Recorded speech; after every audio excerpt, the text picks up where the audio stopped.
ყველა საჯარო დაწესებულებაში არსებობს მხილების ძლიერი მექანიზმი, როგორ აპირებს ქართული ოცნება კორუფციასთან ბრძოლას, ამ და სხვა თემებზე გეღობთ რამდენიმე წუთში.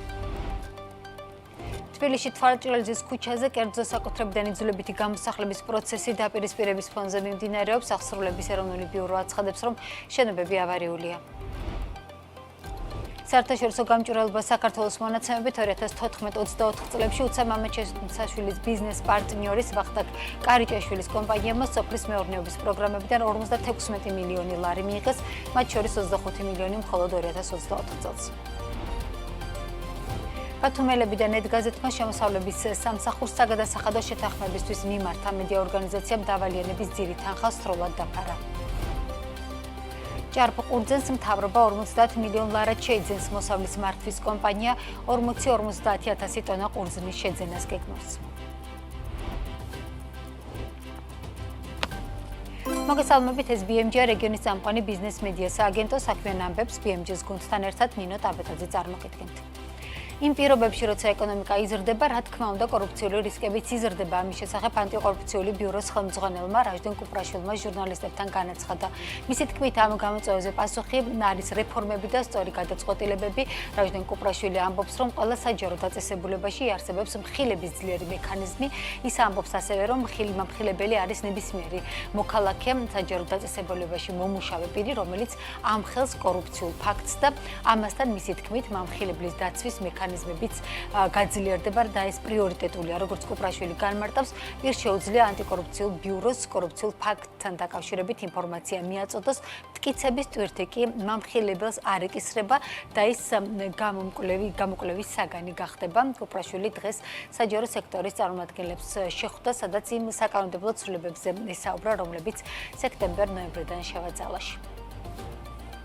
ყველა საჯარო დაწესებულებაში იარსებებს მხილების ძლიერი მექანიზმი. ეს იმას ნიშნავს, რომ ხშირ შემთხვევაში, როცა მოქალაქე მიმართავს საჯარო დაწესებულებებს, არ არის დროული პასუხები ამა თუ იმ გადაწყვეტილებებთან დაკავშირებით. რა თქმა უნდა, ეს მოქალაქის ნდობას კიდევ უფრო ესე ვთქვათ, უარყოფითად განაწყობს საჯარო სექტორის მიმართ და რა თქმა უნდა, ეს არის ჩვენი დემოკრატიისთვის ძალიან პრობლემური საკითხი და საფრთხის მატარებელი.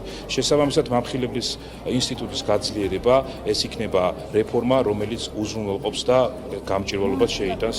მომხილებელი არის ნებისმიერი მოქალაქე, მომხილებელი არის საჯარო დაწესებულებაში მომუშავე პირი, რომელიც ამხელს კორუფციულ ფაქტს კონკრეტულ საჯარო დაწესებულებაში. საქართველოში საწვავი ივლისშიც გაზრდა. გასამართი სადგურების ქსელებში სხვადასხვა ტიპის საწვავის ღირებულებამ 2-დან 20 თეთრის ფარგლებში მოიმატა. ბრენდირებულ გასამართ სადგურებზე სხვადასხვა ტიპის საწვავის ღირებულების ზრდა ისრაელ-ირანის კონფლიქტის ფონზე დაიწყო. ზრდის ტენდენცია შენარჩუნდა ივლისშიც, მაგალითად, ვისოლის ქსელში ყველა ტიპის საწვავის ფასი 6 თეთრით 23 ივლის შეიცვალა. მიმდინარე თვის განმავლობაში ამ ბრენდის ქსელში ფასის უკვე მეორე კორექტირება. ივლისის შემდეგ ჯამურად საწვავი 13-16 თეთრით არის გაძვირებული. კალფის ქსელში საწვავის ღირებულება 21 ივლის შეიცვალა და ყველა ტიპის საწვავი ამ შემთხვევაშიც 6 თეთრით გაძვირდა. საწვავი გაძვირდა სოკარის გასამართ სადგურებზეც, დიზელის ტიპის საწვავის ფასმა მოიმატა 3-4 თეთრით. ბრენდირებული გასამართი სადგურების სხვა ქსელების, მაგალითად ლუკოილის, რომპეტროლის და პორტალის შემთხვევებში ფასების ცვლილების არქივზე დაკვირვების შესაძლებლობა არ გვაქვს, თუმცა ივნისში კომპანიების ვებგვერდზე დაფიქსირებულ ფასებთან შედარებით დღეისათვის რომპეტროლის ქსელში საწვავი ჯამში 9 თეთრით არის გაძვირებული, ლუკოილში 2-5 თეთრით, ხოლო პორტალის გასამართ სადგურებზე ფასი ჯამში 10-20 თეთრით შეიცვალა. ფასების კორექტირებას მოლოდინებს უკავშირებენ ნავთობპროდუქტების იმპორტიორთა კავშირში.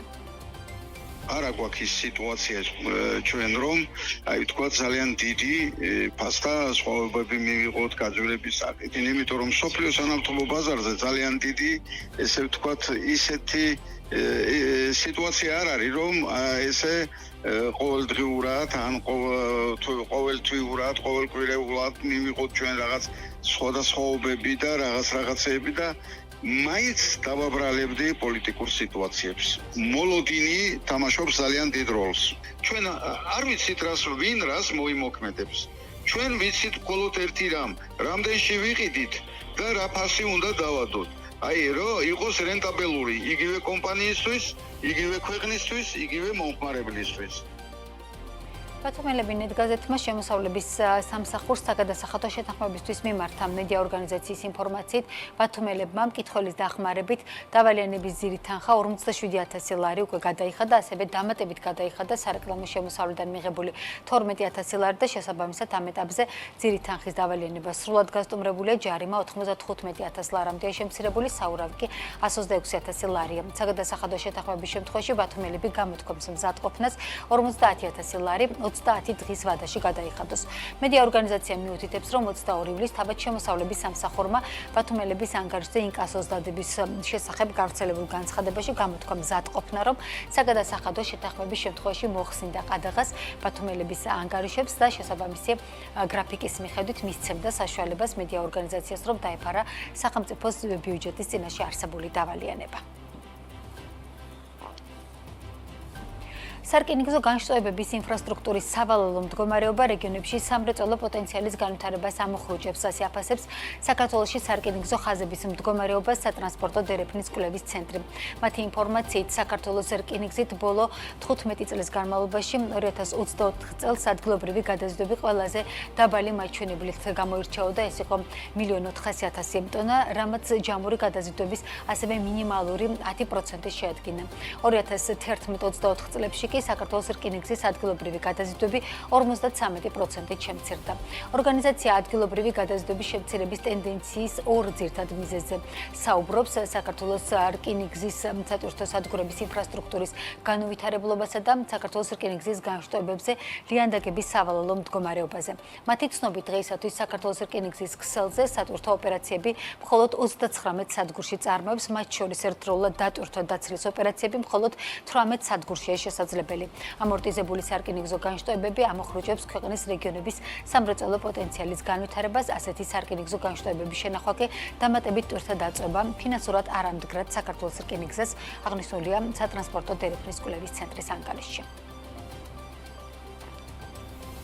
კომუნიკაციების კომისიამ საქართველოში გაფართოებული ურთიერთჩართვის IP პირინგის მომსახურების და ინტერნეტის გაცვლითი წერტილების იგივე IXP-ის განვითარების ბარიერების შესასწავლად კვლევა დაიწყო.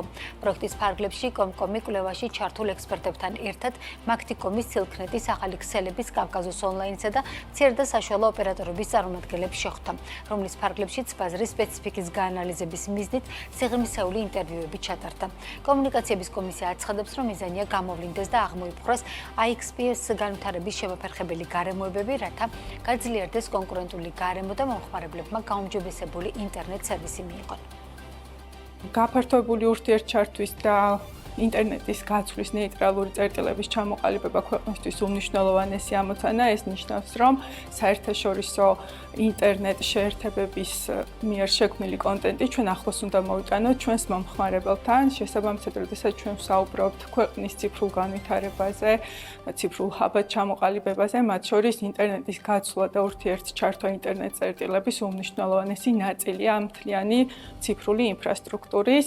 ამ ამოცანის ფარგლებში კომისიას მხარდაჭერას უწევს საერთაშორისო საკონსულტაციო კომპანია Plum Consulting-ი.